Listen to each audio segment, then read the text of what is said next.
Kelaparan, tentara Korea Utara rampok warga sipil.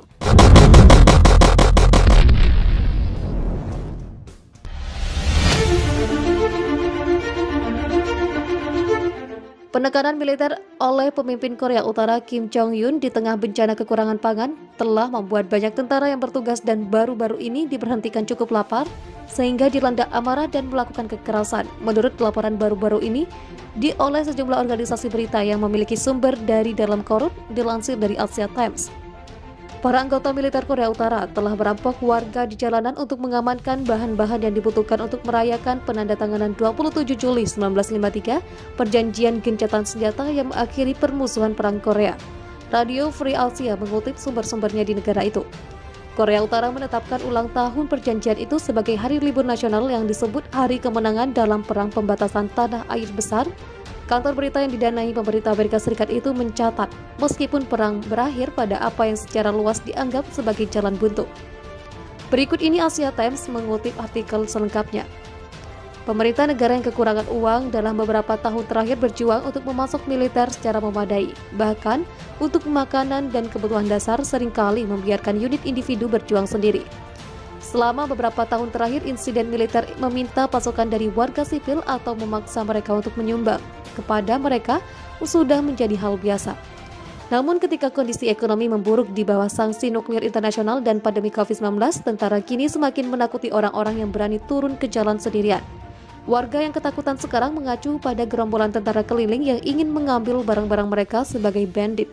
Perampokan dan penyerangan menjelang Hari Kemenangan 27 Juli dalam Perang Pembebasan Tanah Air Besar oleh tentara di sini di daerah Pyeongsang baru saja melewati batas.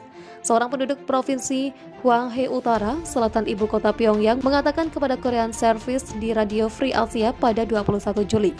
Ketika warga melihat tentara di jalan, bahkan dari kejauhan mereka merasa takut dan keluar dari jalan untuk menghindarinya. Menurut sumber yang meminta namanya tidak disebutkan karena alasan keamanan. Barang-barang yang sering dicuri dari warga termasuk rokok, uang tunai, makanan, dan barang-barang lain yang biasanya dipasok oleh pemerintah menurut sumber itu. Pemimpin Korea Utara Kim Jong-un memimpin latihan penyerangan yang dilakukan oleh pasukan operasi khusus tentara rakyat Korea di sebuah lokasi yang tidak diungkapkan. Pekan lalu seorang penduduk daerah Pyongyang sedang berjalan di jalan yang sepi ketika 3 tentara muncul dan mengancamnya meminta semua barang miliknya, tutur sumber itu. Salah satu tentara berkata, hari kemenangan dalam perang akan segera datang, jadi bukankah kita harus memiliki sesuatu untuk liburan? Lantas 2 tentara lainnya dengan paksa mengambil ransel penduduk dan melarikan diri, menurut sumber itu. Bukannya ini tidak pernah terjadi sebelumnya, tetapi hari-hari ini sering terjadi. Warga mengkritik otoritas pemerintah dengan mengatakan, jika negara menyediakan cukup makanan untuk tentara, mereka tidak akan melakukan ini, tetapi negara tidak mendukung militer. Menurut sumber itu, sebuah sumber militer di kota timur laut Chongjin di provinsi Hamgyong Utara mengonfirmasi kepada Radio Free Asia pada hari yang sama bahwa tentara di sana juga merampok warga. Ada 5 peristiwa perampokan dalam bulan ini saja yang dilakukan oleh prajurit dari satuan militer di Panjugdong, sehingga opini publik terhadap para prajurit menjadi sangat buruk.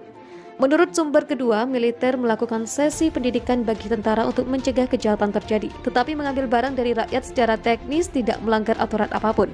Selama itu bukan pembunuhan, sudah biasa untuk mencuri dari penduduk tanpa penyelidikan atau hukuman dalam sistem peradilan militer. Terkadang itu berujung pembunuhan, seperti yang dilaporkan oleh kanal berita lain Daily NK sebagai berikut. 2 tentara dengan unit teknik militer di Haeryong, provinsi Hamgyong Utara, telah melarikan diri setelah membunuh 2 penduduk setempat bulan lalu. Daily NK melaporkan, unit mereka telah ditugaskan untuk membangun dinding beton dan kabel tegangan tinggi di sepanjang perbatasan Korea Utara Cina.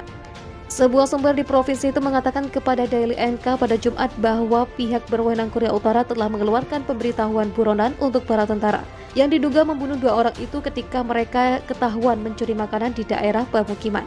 Menurut sumber tersebut, tentara dari unit konstruksi teknik militer di Haeryong menderita kelaparan ekstrim dan sering meninggalkan lokasi konstruksi untuk mencuri makanan dari daerah pemukiman.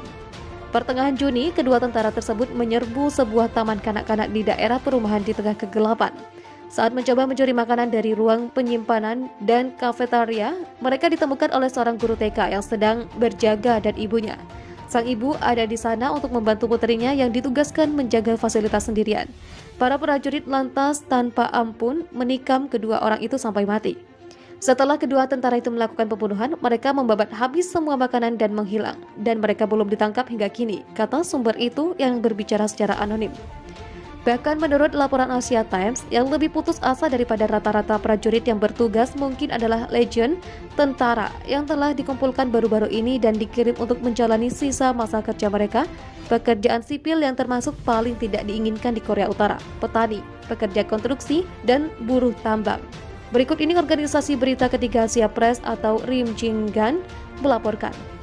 Musim semi ini tentara yang diberhentikan dari tentara rakyat dan kemudian dikerahkan ke daerah pedesaan telah menyebabkan masalah di seluruh negeri. Tentara yang dibebaskan berada di balik kekerasan, pencurian, dan tindakan lain yang melanggar ketertiban setempat.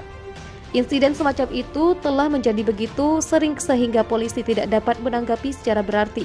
Pertengahan Juli, Kim, rekan pelapor yang tinggal di Provinsi Hamgyong Utara, menyelidiki koperasi pertanian untuk mempelajari kasus lebih lanjut. Ketika Kim mengunjungi Cooperative Farm, seorang kenalan lama mengatakan kepadanya sebagai berikut. Masalah utama adalah masalah perempuan. Mereka yang telah diberhentikan dari militer berusia pertengahan hingga akhir 20-an dan baru saja menyelesaikan 8 tahun dinas militer. Oleh karena itu mereka mengikuti perempuan kemana-mana tanpa datang bekerja, berusaha mencari pasangan hidup dan terus-menerus berselisih dengan keluarga perempuan itu. Laporan itu melanjutkan. Ketika mereka berkelahi, mereka memukuli orang lain sampai berdarah. Mereka juga memaki-maki perempuan di pertanian. Awal Juli, salah satu dari mereka minum alkohol dan memukuli pemimpin kelompok. Lantas diinterogasi oleh polisi. Namun bahkan polisi kesulitan mengendalikan mereka. Seorang petani mengeluh seolah-olah sekelompok bandit telah tiba. Setelah Kongres Partai Buruh diadakan pada Januari, rezim Kim Jong-un memutuskan untuk secara drastis mengurangi jumlah personil militer. Masa dinas militer dipersingkat dari 13 tahun menjadi 8 tahun untuk lelaki dan dari 8 tahun menjadi 5 tahun untuk perempuan. Sementara tentara yang telah mencapai kedewasaan akan diberhentikan pada 2020. Tujuan utama dari ini adalah untuk mengarahkan tenaga kerja ke industri utama yang sangat kekurangan pekerja. Personil militer yang dibebaskan sebagian besar dikerahkan di daerah pedesaan, tambang batubara, dan lokasi konstruksi untuk proyek-proyek nasional. Ada keluhan dari mereka yang akan diberhentikan dari militer yang mengatakan, jadi Anda bilang saya harus menghabiskan sisa hidup saya dengan kumbang rusa, pickaxe, dan sekop, kata rekan pelapor lainnya. Dalam masyarakat Korea Utara, petani diposisikan pada level terendah. Selain miskin, mereka hampir tidak memiliki kesempatan untuk pindah ke kota atau berganti pekerjaan, bahkan jika mereka mau. Anak dan cucu mereka harus bekerja sebagai buruh tani. Ini adalah kemungkinan penempatan terburuk untuk kaum muda. Di Korea Utara, jika Anda bergabung dengan militer, kepala Anda akan berubah menjadi batu dalam 3 tahun. Artinya bahkan jika Anda diberhentikan dan kembali ke masyarakat, Anda tidak akan berguna. Namun demikian, sebagian besar tentara yang diberhentikan hidup dengan rajin selama 1 tahun sebagai calon anggota partai agar mendapatkan perlakuan istimewa setelah bergabung dengan partai.